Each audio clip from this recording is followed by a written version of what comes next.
The snow hadn't even started falling yet, and I already felt the chill. Not from the temperature outside. It was the kind of cold that settles just under your skin, subtle and persistent, the kind that tells you something's off. We were halfway up the mountain when Alyssa leaned against the car window and sighed. "You're quiet," she said, not turning her head. "I'm just driving," I replied. But we both knew better. I was thinking, watching, wondering if this weekend would be what we needed, or the last thing we should have agreed to. It was supposed to be a couple's getaway. Just us and two other pairs, friends from college, reunited for a long weekend at a cabin tucked into the pines of northern Vermont.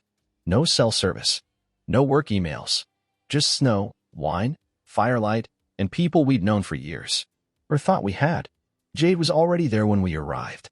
I hadn't seen her in a while, but the moment we stepped inside and she wrapped me in one of her long, slightly too intimate hugs, I felt the friction.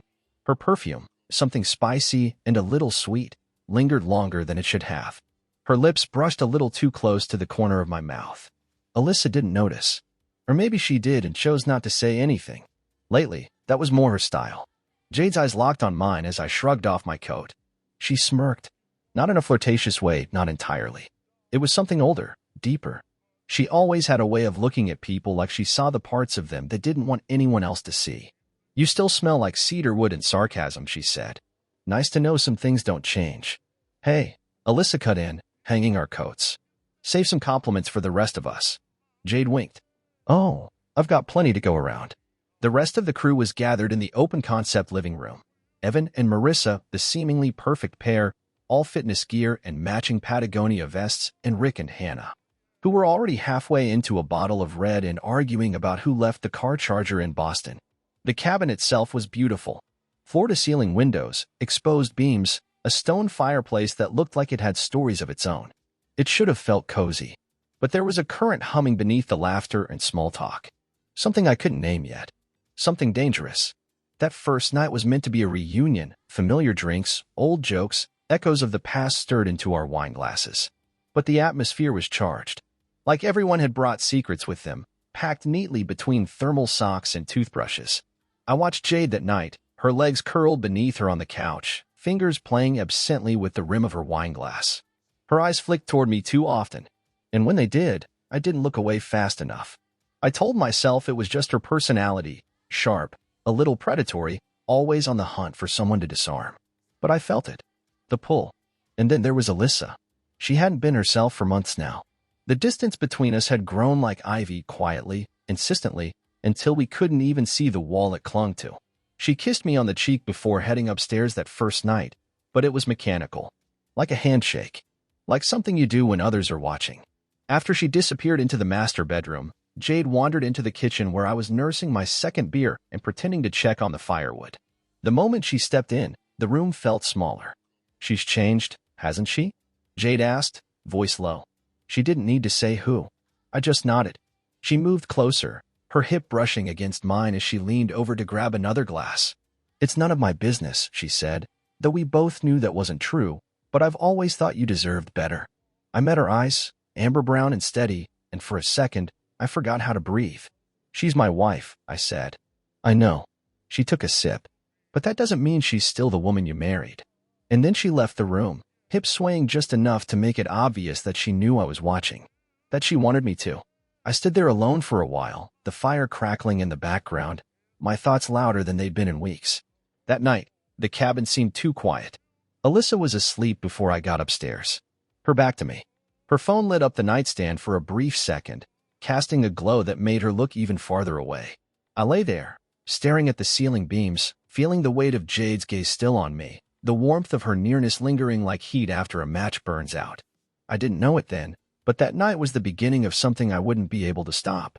Something that would crack open everything I thought was solid. That weekend wasn't just about friends, fires, and wine. It was about to become something else entirely. By late afternoon the next day, the cabin had transformed. What started as a quiet retreat had become something electric, almost theatrical. Rick brought out 3 bottles of Cabernet from his private stash, Hannah cranked the portable Bluetooth speaker, and someone tossed a fleece blanket over the Moosehead wall mount like it was an impromptu costume party. By the time the sun dipped below the horizon, snow had started to fall outside. Heavy and slow, blanketing the pines. Inside, The fireplace was roaring, and we were all flushed with drink and something else, an unspoken willingness to push past the polite version of ourselves. We were spread around the living room. Evan and Marissa lounged on the rug like a magazine cover couple, her legs thrown over his. Alyssa was curled up in one of the oversized armchairs, her eyes half-lidded from wine. She looked beautiful in that moment, tousled and glowing, her lips stained deep red. I wanted to remember her like that. Before everything broke. Jade sat next to me on the couch. She was close enough that I could feel the heat from her thigh against mine. She leaned in as Rick slurred something about how we should play a group game to keep things interesting. Truth or dare? God help us. I glanced over at Alyssa. Her head lolled to the side as she smiled lazily. Oh wow, she said. What is this, high school? Rick smirked. Exactly. That's the point. You get adults drunk enough, and everyone's still 17 deep down. Marissa laughed. I'm in. But we're doing fireplace rules. One truth. One dare. Then pass. You back out. You drink. And so it began. At first, it was silly. Harmless. Evan had to do 5 push-ups shirtless. Hannah admitted she'd faked an orgasm, several, in fact. We all groaned and clapped. Alyssa dared Rick to moon the sliding glass door. He actually did it, nearly slipping on the welcome mat. But then the game shifted. Jade took her turn, and with a slow, dangerous smile, she turned to me. Truth, she said, her voice syrupy. Have you ever thought about cheating? The room went silent. It was a trap, and we both knew it. Alyssa straightened slightly in her chair, her wine glass frozen midair. I cleared my throat. I mean, who hasn't thought about it? I tried to sound casual. Thought and action aren't the same thing. Jade nodded, but her smile never faded. But some thoughts come from real desire. I didn't respond. I didn't trust myself to. Marissa spoke up next, maybe sensing the tension. Okay, she laughed. Let's lighten this up before we burn this place down. The game continued, but Jade had already lit the match. Every time someone asked a question, I felt Jade watching me. Every time someone took a dare, her knee would bump against mine like it was an accident. It wasn't. The alcohol had made everyone bold, but Jade had started this with a purpose. Then someone, maybe Evan, asked Alyssa, Truth, have you ever cheated on someone? She laughed, but not in the easy, dismissive way I was used to. It was a strange, high sound. Slightly delayed. Slightly too long. I mean, we all make mistakes, right? She didn't look at me. No one knew what to say. Alyssa downed the rest of her wine and shrugged. Relax. It was years ago. Doesn't count if it was college, right? I didn't laugh. Neither did Jade. Instead, Jade's hand rested on my thigh, just for a second. A tiny touch, brief but deliberate.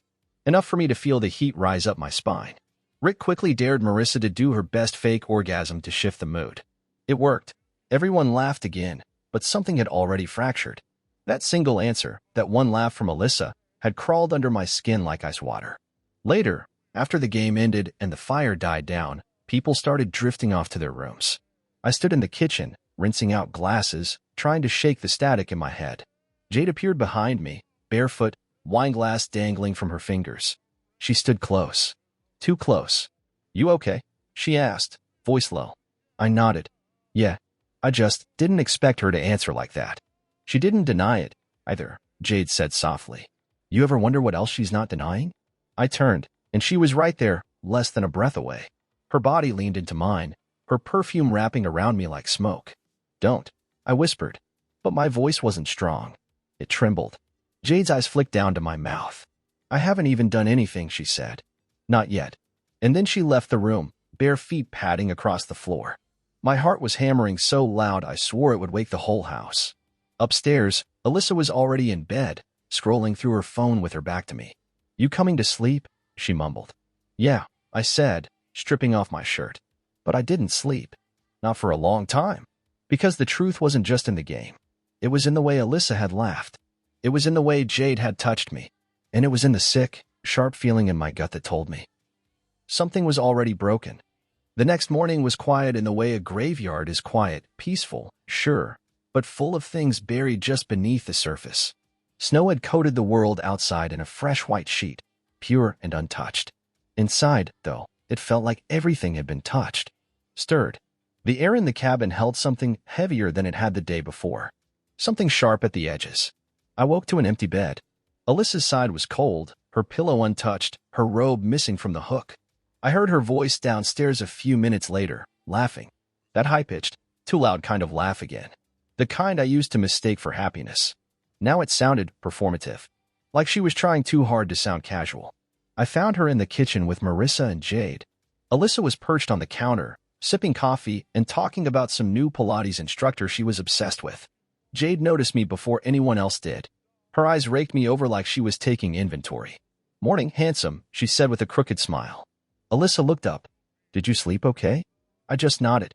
"You weren't in bed when I woke up." She shrugged. "I got up early. Couldn't sleep." There was something about the way she said it, light, breezy, but her hand trembled slightly when she set her coffee down. Maybe I imagined it. Or maybe that was the first real crack I saw. Later, while the others bundled up for a group snowshoe hike, I stayed behind under the guise of needing a work call. I told Alyssa I'd catch up. She barely blinked. "Don't get too cozy in here without us," she said, zipping up her coat. Then she was gone. Only Jade stayed behind. She claimed she forgot her gloves, but I knew better. Her lips curled slightly when she passed me in the hallway. A smile that promised trouble. Or maybe clarity. The two of us were alone in the cabin for nearly an hour. She sat near the fireplace, legs curled up beneath her, scrolling idly on her phone, and occasionally throwing me looks when she thought I wasn't watching. I was. I hated that I was. "So," she said finally, glancing up, "how long have you and Alyssa been faking it?" My spine straightened. What the hell does that mean? Jade cocked her head. "Come on. You're a smart guy. You really think no one notices? The way she doesn't touch you anymore. The way you look at her like you're trying to remember who she used to be." I said nothing. "She's checked out, babe. Has been for a while. I don't know what you're holding on to. You don't know anything about our marriage." Jade gave a small, humorless laugh. "I know her. Better than you do lately." I felt something inside me twist, anger, confusion, maybe even fear. "She wouldn't," I began. "She already did," Jade interrupted. "You're just the last one catching up." I stared at her, breath caught somewhere in my throat. She didn't elaborate. She didn't need to. The others came back eventually, cheeks red from the cold and voices loud again. Rick tripped over his snowshoes and Hannah laughed so hard she nearly fell into a snowbank. It felt normal for a moment, like maybe I could shake this creeping doubt. But then came the second round of truth or dare. I don't know who suggested it. Maybe it was Evan this time, but once again we found ourselves around the fire, drinks in hand, the circle tighter than before. No board games. No pretense. Just wine and questions. When the bottle spun and landed on Alyssa, Jade didn't hesitate. "Truth," she said, her voice dripping with something syrupy. Alyssa raised her brows. "Ooh, dangerous. Hit me." Jade leaned forward, eyes locked on hers. "Have you ever cheated in a serious relationship?" It was the same question from last night, but this time it was direct. Razor-edged. Alyssa paused, her smile faltering. "I mean," she started. Her eyes darted to me for a second, barely a glance. "Not really." "What does not really mean?" Marissa asked, half laughing. Alyssa took a long drink, her cheeks pinker now. "It means, sometimes lines get blurry. Doesn't mean anything happened." I didn't even realize I was holding my breath until I exhaled too loudly. Jade didn't say anything. Just watched me. That same slow-burning smirk. Like she knew she'd just opened a door I wouldn't be able to close. After the game, people drifted off again. But I couldn't move. I sat on the couch, drink forgotten in my hand, my mind reeling. Not really. Not really. Not really.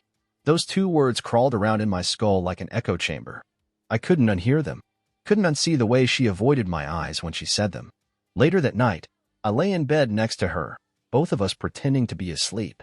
Her breathing was shallow, too steady, like she was faking even that. I wanted to ask her. I wanted to demand the truth. But I couldn't, because deep down, I was afraid I already knew it. And when I finally rolled over and opened my eyes, I saw Jade standing at the edge of the hallway, her silhouette illuminated by the firelight still flickering downstairs. She didn't say a word, just stood there, watching. And in that moment, I wasn't sure who was more dangerous, the wife I was losing, or the woman who seemed to know it better than I did. It happened the next night. You could feel it coming all day, like the pressure drop before a thunderstorm. Everyone was still laughing, still drinking, still pretending things were as light as the snow falling outside. But something had shifted in the room since the last round of truth or dare. A crack had opened, and we were all pretending it wasn't there while staring right at it. Even Alyssa. She was more animated than she had been the day before, too animated. Her jokes louder, her sips of wine faster. The flush in her cheeks didn't look like contentment. It looked like she was trying to hide something. From me. From herself. I watched her as she talked to Rick and Hannah, her eyes glittering too brightly, her fingers trailing lazily along the rim of her wine glass. She looked guilty. Jade, meanwhile, had gone from subtle to something much more overt. She was glued to my side the entire evening, always finding a reason to stand close, to touch my arm when she laughed, to bend forward just enough that the neckline of her sweater gave me a view I hadn't asked for, but didn't look away from either. There was a moment when Alyssa looked up and caught me looking. Our eyes locked, and instead of the hurt or jealousy I expected, there was something else there. Resignation. Or maybe indifference. That hurt more than anything else. The game started again because of course it did. Alcohol makes you repeat the same mistakes and call it fun. Marissa wanted a rematch. She said she hadn't revealed enough in the last round. Rick was already tipsy, and Jade?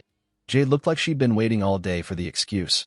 We sat around the fire again, the circle tighter, more intimate this time.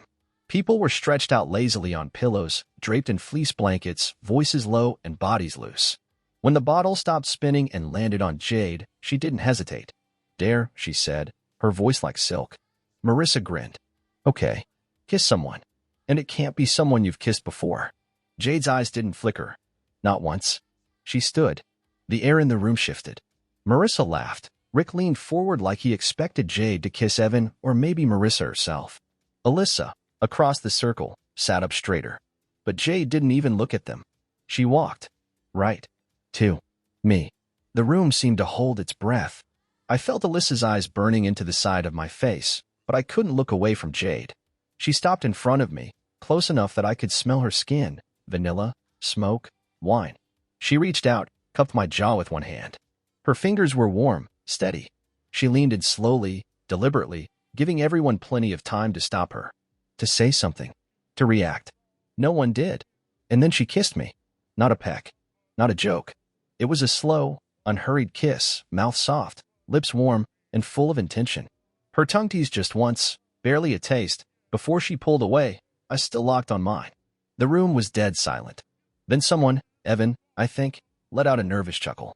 Well, damn. Jade turned and walked back to her seat like nothing happened. Alyssa forced a laugh. That brittle sound again. Wow, she said. Game night just got a little HBO? But her smile didn't reach her eyes. Later, as everyone filtered out of the room to refill drinks or use the bathroom or pretend they hadn't just witnessed a spark ignite, Alyssa pulled me aside. Her voice was calm. Too calm. "Do you want to tell me what that was?" she asked. "It was a game," I said, keeping my tone even. "You've played. We've all played." "That's not what that was," she said. "And you know it." I paused. "Do you care?" That question hit harder than anything either of us had said in months. Her lips parted like she had a response, but she didn't. Just shook her head and walked upstairs. She didn't sleep next to me that night. She took the guest room, claiming the bed was too hot from the fireplace. I lay awake, staring at the shadows on the ceiling, remembering the way Jade's lips felt, too soft, too deliberate, too wrong to be accidental. And the worst part? I wasn't angry. I wasn't disgusted. I was tempted. Around midnight, I heard footsteps in the hallway. Light, barefoot. I didn't have to open the door to know who it was. But I did. And there she was. Jade. Wearing nothing but a long t-shirt and a look that said she'd been waiting for me to open that door all weekend. "I just needed water," she said, her voice low, like she was acting, like she knew exactly what she was doing. But she didn't leave. She stayed there in the doorway, waiting for me to make the next move. I didn't. I couldn't. But I didn't close the door either. And that said more than any kiss ever could. That night, after Jade left the doorway, I sat on the edge of the bed for a long time, elbows on my knees, heart pounding like I'd just run miles. She hadn't said anything else. Didn't need to. The invitation was written in her eyes, in the loose way her shirt clung to her thighs, in the way she lingered in the hallway like she already belonged inside, and in the way I didn't stop her, or stop myself. But I didn't move. I didn't chase her. I just sat there in the dark, surrounded by the silence of a cabin too full of people playing pretend. Alyssa never came back to our room. Her absence echoed louder than any fight would have. And when I passed the guest room later, I saw the soft glow of her phone behind the door, still awake. Still alone. Maybe. The next day, the weather shifted. The snow outside turned into a fine powder, drifting softly over the windows, and inside, the mood had thinned out like cheap wine. Everyone was quieter. There were fewer jokes, fewer shared glances. Something was unraveling. We were all holding on to the ends of different threads. Alyssa barely looked at me. When she did, it was through me. Jade? She didn't act like anything had changed.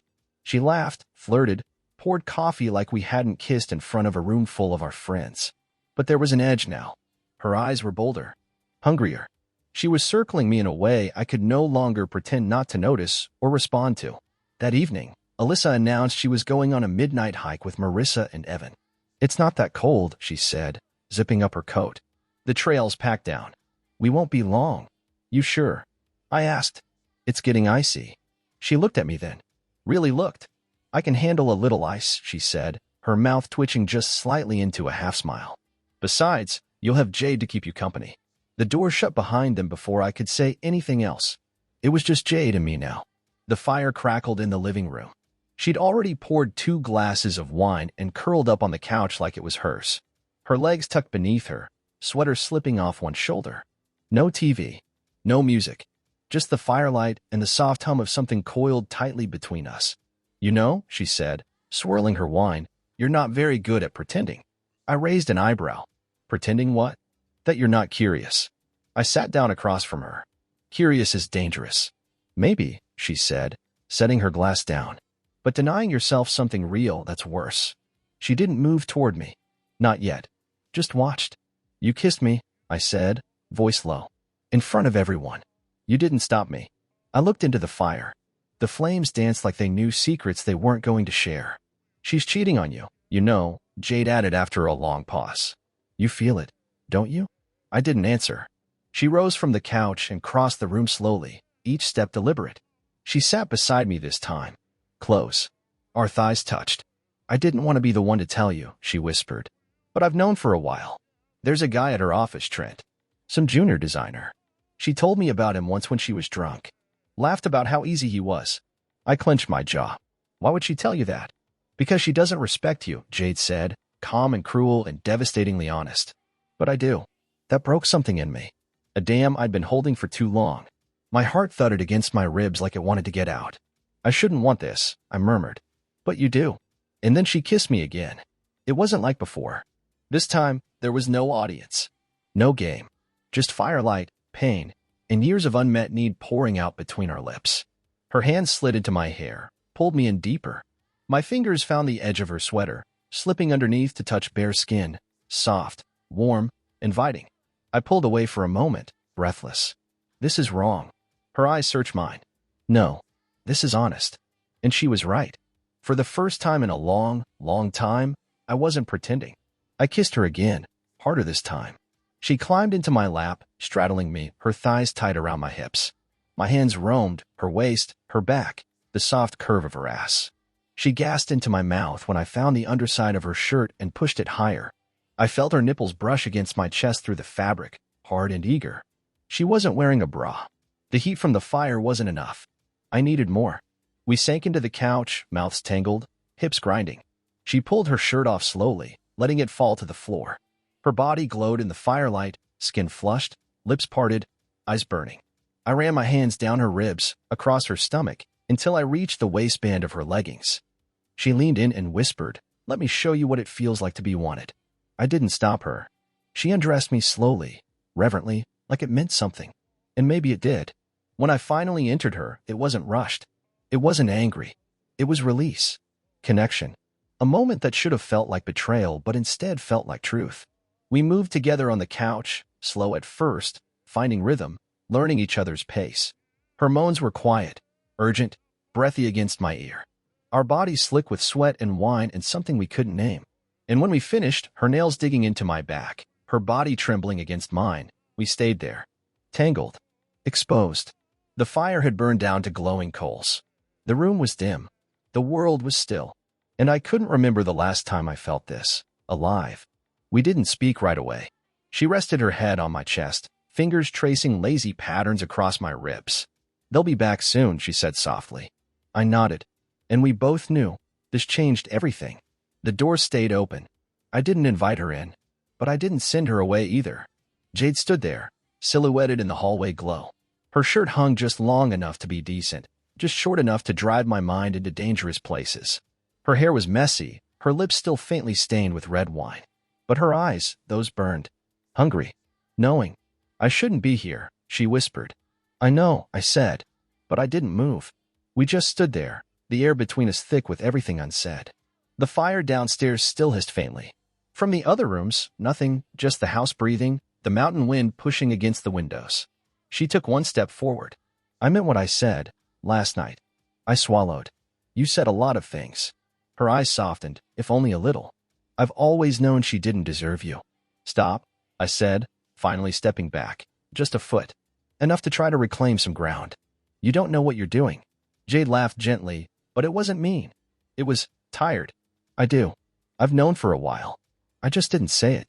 And what is it exactly you think you know? She stepped inside then, just far enough for the door to close softly behind her. The click of it was like a match striking air. I know she cheats. I know she lies.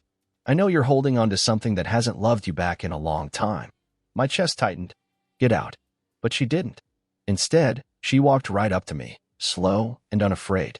She reached up, fingers brushing my cheek. Tell me to leave like you mean it. I opened my mouth. But no words came. Because somewhere, buried under all the guilt and the years and the marriage vows turned to ash, I wanted her to stay. I hated that I did. But I couldn't deny it. I turned away. That was enough for her. She didn't press. Didn't say another word. Just left. Quietly. The same way she came in. But she left the door open behind her. The next morning, no one said a thing. But the energy had changed. Alyssa didn't look at me once during breakfast. She sat across the table, buttering toast with perfect precision, asking Hannah if she wanted to do a wine tasting in town later. Jade was the one who looked me dead in the eyes when she walked in and said, slept like a baby. I spent the day like a ghost. Evan wanted to hike again. Marissa brought a book and curled up by the fire. Rick tried to rally everyone for a snowball fight. No one really joined in. Alyssa didn't notice I hadn't spoken to her since the night before. Or maybe she did. Maybe she just didn't care anymore. The real shift happened that evening. Another round of drinks. Another fire. And then, after everyone wandered off to bed again, Jade didn't knock. She just passed by my door. Stopped. Said nothing. But this time, she left her door open instead. And I stood in mine, watching her disappear into the shadows of her room. I didn't step in. Not yet. But I knew the next time I wouldn't stop myself. Because the shift had already happened. Something in me was starting to break. It happened the next day. Cold air. Bright sun bouncing off thick snowbanks. I needed space, real space, so I stepped outside. Jacket half-zipped, boots crunching down a trail behind the cabin that hadn't been walked on yet. No noise. No drama. Just winter silence. That's where Jade found me. I heard her boots before I saw her. That soft crunch behind me. I didn't turn. Taking the scenic route? She asked. I kept walking. She caught up easily. I wanted to talk to you. I think we've done enough talking. Not like this, she said. You deserve the truth. That made me stop. She moved in front of me, her cheeks flushed from the cold, breath clouding the air. She looked serious now. Less flotation, more gravity. I wasn't going to tell you, she said. But it's not fair to let you keep walking blind. My stomach clenched. Tell me what? She looked down at her gloves. Peeled one off. Fidgeted. Alyssa's been sleeping with someone. I stared at her. Waiting. Wanting her to say she was lying. That she was trying to manipulate me. But she didn't. She just looked up, her eyes wet but calm. How do you know? Because she told me, Jade said. Months ago.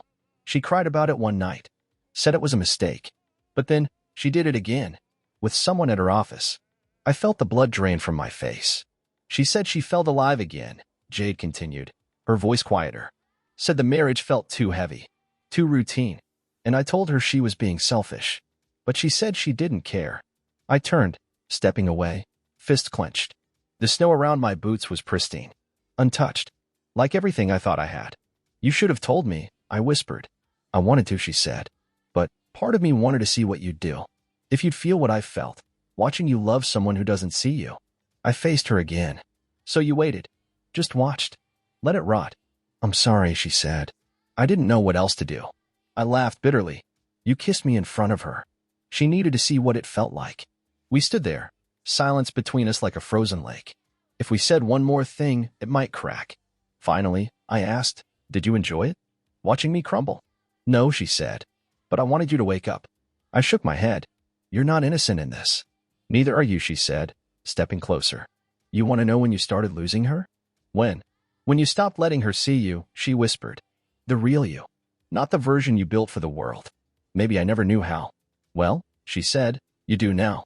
Then she turned and walked back toward the cabin, snow kicking up with every step, leaving me standing there in the cold with nothing but truth pressed against my ribs. My wife was cheating. Her best friend knew. And now, so did I. The fire was the only light left downstairs. The others had gone on a midnight hike, one of those spontaneous, drunken plans that always sounds better in theory. Evan and Rick had insisted on it. Alyssa went too, bundled up in her expensive jacket and scarf, a forced smile plastered on her face. She didn't even look at me when she left. Jade stayed behind. Of course she did. It was just the two of us in the cabin now. The wind howled outside, shaking the windows. The fire popped and hissed, casting shadows along the wooden walls. I sat on the couch, drink in hand, still wearing the same sweater from earlier, still thinking about what Jade told me in the snow. That Alyssa had cheated, that she'd kept cheating. And suddenly, everything I had done to protect her, to protect our marriage, even from my own growing resentment, felt like a joke. A cruel, hollow joke. Jade walked in wearing nothing but an oversized knit sweater and thick wool socks. No pants. No shame.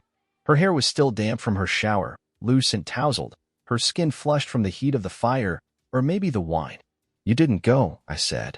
She shrugged, moving closer, curling up beside me on the couch. "I don't like the cold," she murmured. "Besides, I knew you wouldn't go either." Her thigh brushed against mine. She set down her glass. For a few minutes, we said nothing. The silence between us was dense, but not awkward. Not anymore. It was familiar now. Charged. Like the pause between lightning and thunder. Jade turned toward me slowly, eyes flicking down to my mouth. Her voice was softer now. Less teasing. More honest. "I waited, you know," she said. "I waited for her to see you the way I do. To stop taking you for granted." I didn't answer. I couldn't. She shifted onto her knees, facing me fully now. The sweater slid higher on her thighs. "She never did," she added. "She never will." My pulse was pounding in my ears. "I shouldn't," I started. "You didn't," she whispered, cutting me off. "But she did." I looked up into her face. No smirk now. No games. Just intensity. Her lips parted. Her eyes asking a question. And I answered without saying a word. I reached for her. She climbed onto my lap like she belonged there all along, and the first kiss wasn't tender. It was desperate. Months of tension spilled out in that one moment, mouths crashing, hands gripping, breath mingling. She straddled me, pressing her body down until I could feel the heat of her through the thin fabric of her sweater and my jeans. Her kiss deepened. Her tongue slid over mine, slow and deliberate. My hands found her waist, pulling her tighter. Her fingers tangled in my hair as she moaned quietly into my mouth. There was nothing polite about it. No caution. No pretending this was still about pain or revenge. This was hunger. This was need. And I was starved. I pulled the sweater up, baring her smooth skin, tracing her hips with my palms. Her breath hitched as I kissed down her neck, her shoulder. She pushed my shirt up and over my head, her nails dragging across my chest like she'd dreamed of doing it 100 times. I pressed her back against the couch, her legs wrapping around me, and there was no more hesitation. No more guilt. Just skin. Heat. Release. We didn't speak. Not until we were both lying there afterward, breathless, her head on my chest, the fire flickering low. She looked up at me, eyes hazy and unreadable. "You think this was wrong?" she asked. I turned my head slowly to meet her gaze. I think. It was inevitable. Jade didn't smile. She just nodded and laid her head back down. I should have felt guilty. I should have felt disgusted with myself. But I didn't. For the first time in months, I didn't feel numb. I felt alive. And I finally understood what Alyssa meant when she told Jade that was what she'd been looking for. Only difference? She had to betray me to feel it. Me? I had to lose her. The sunlight hit my face like judgment. I blinked awake on the couch, skin still warm from the dying fire, and for a moment, one blissful, stupid moment, I forgot what we'd done. Jade's leg was draped over mine, her breathing steady against my shoulder. Her hair smelled like ash and wine. Her lips, slightly parted, still carried the memory of our kisses. Then I heard the door open, boots crunching on hardwood. Voices. laughter fading into silence. And then, oh my God, it was Alyssa. I sat up fast. Jade stirred against me, squinting through the light. Alyssa stood in the doorway, flanked by Hannah and Rick. The wind rushed in behind them, but the cold in the room came from her eyes. Her gaze swept over the tangled blanket, our bare shoulders, the curve of Jade's thigh still half exposed across mine. Tom stopped. What the fuck? Alyssa's voice was sharp, acidic.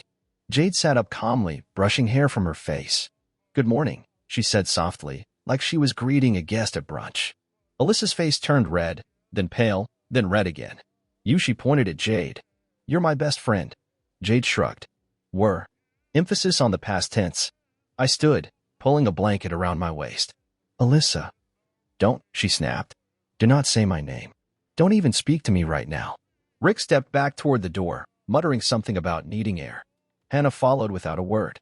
The cabin was suddenly just the three of us, me, my wife, and the woman I had just slept with. This is how you handle it? Alyssa hissed. You couldn't confront me, so you just fuck her? I stepped forward. Don't act like you didn't start this.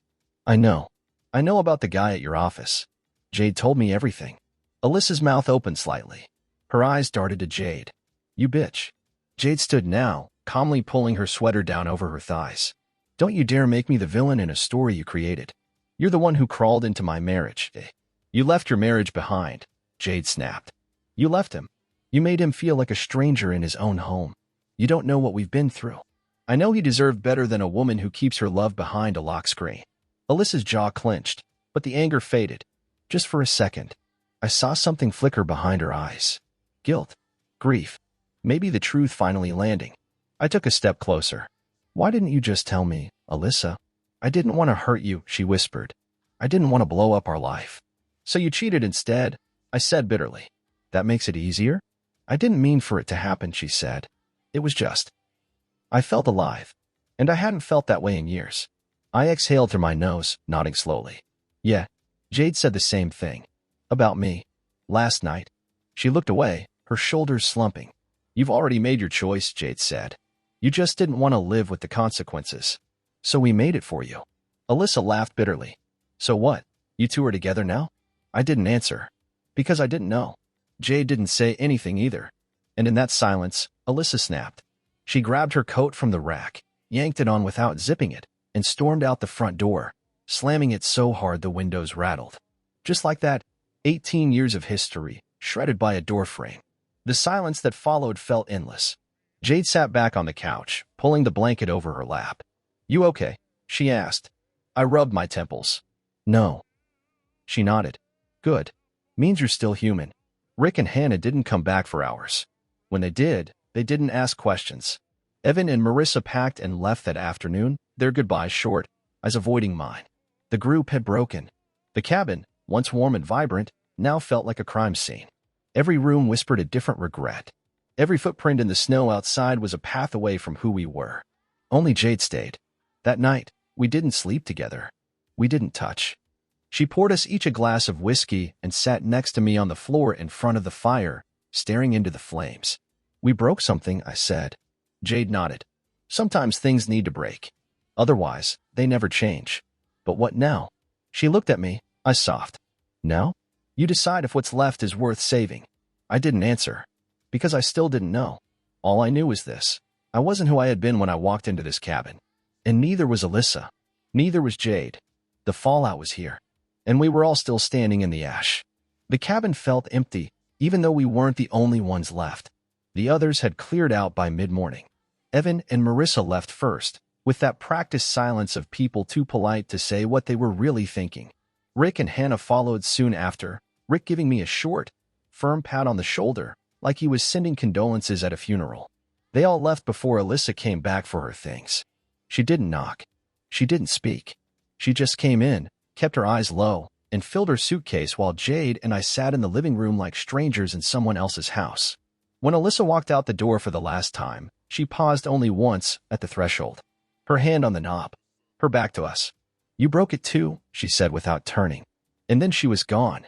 We stayed another night. Not because we planned to, but because neither of us knew what to do next. There was no cleanup, no we should talk moment. Just silence. Long, stretched out silence.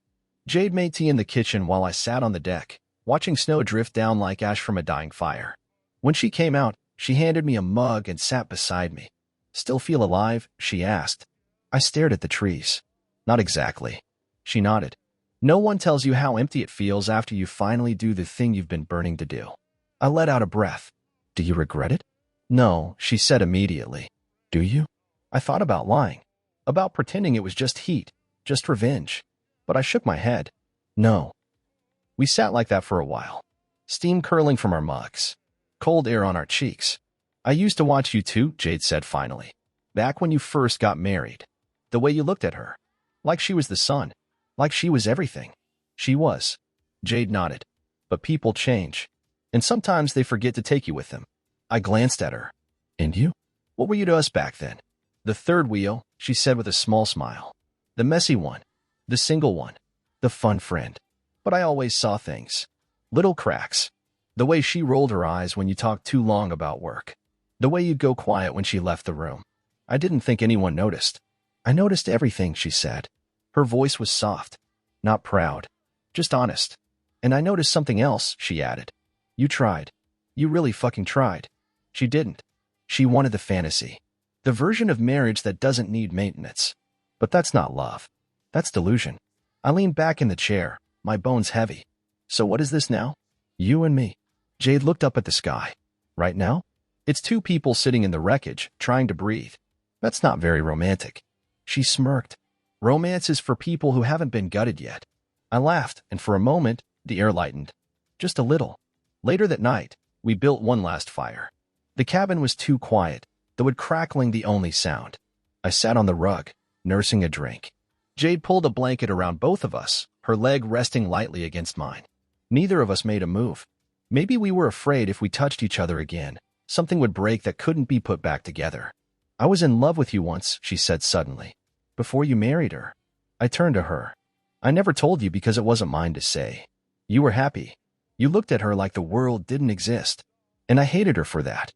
Because I knew she didn't see you the way you saw her." "Why are you telling me this now?" "Because I don't want to lie anymore." I stared at the flames for a long time. "I don't know what I feel anymore," I said. "That's okay," she said. "Feel whatever comes. Just don't pretend." We stayed up until the fire turned to embers. No kisses. No more sex. Just warmth. Just stillness. When I finally crawled into bed, I didn't dream. I just floated in that liminal space between before and after, where everything is broken, but nothing is gone yet. 3 weeks later, I signed the papers. It happened in a lawyer's office downtown, beige walls, quiet voices, the dry shuffle of documents that marked the end of a marriage. Alyssa didn't even look at me when she slid the pen across the table, just signed her name and pushed the papers back.